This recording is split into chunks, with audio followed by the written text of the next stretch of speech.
Hello everyone and welcome back to another video. Today we're going to see how to hide a chat on Snapchat. Snapchat offers a unique safety feature to control how long your messages stay visible. While messages usually disappear after 24 hours, you can make them delete immediately after viewing for extra privacy. Just launch the Snapchat app on your phone and sign into your account. Now swipe right on the screen or tap the chats icon at the bottom to access your chat list. Now long press the chat you want to edit and select the chat settings from the menu that appears.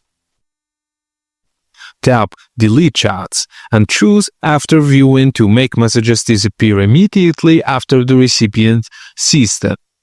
Now if you want messages to last longer but still auto-delete, select 24 hours after viewing. This keeps messages accessible for a day before disappearing. Just a tip, use this feature for private conversations or sensitive messages to ensure they are not lingering on someone else's device.